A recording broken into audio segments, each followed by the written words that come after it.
নমস্কার বন্ধুরা, আজকে মাম কিচেতে জয় মন্ডল বলছি। আজকে আপনাদেরকে আমি নেপালিদের এক ধরনের সবজি যাকে বলে বি, ওই বিটা আমি ঘরে বানিয়ে দেখাবো।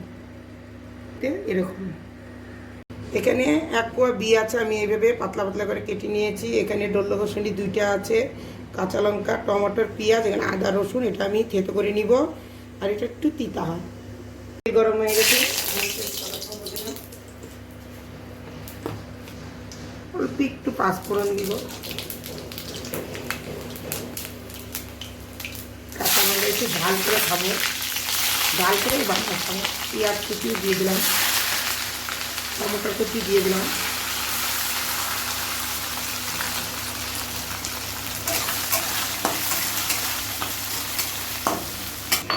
আদা রসুন অল্প নিয়েছি, এটা থেতো করে নিব। এখন আমি এর মধ্যে আদা রসুন থেতো করে নিয়ে থেতো দিয়ে দিলাম। আমি একটু ভালো ভালো করে নিই।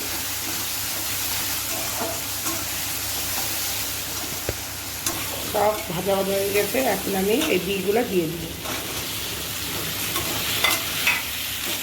এর মধ্যে এখন একটু হলুদ দিব, একটু লবণ দিব,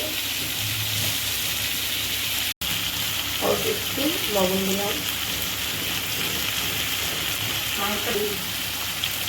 অল্প একটু হলুদ দিলাম, কালার দিলাম যাতে একটু লাল লাল হয়, এই সবজিটা একটু লাল লাল হয়।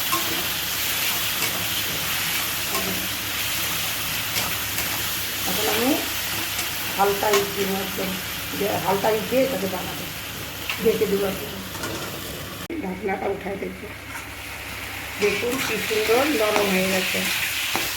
এখন আমি অল্প একটু ভাজা ভাজা করে নিয়ে এটা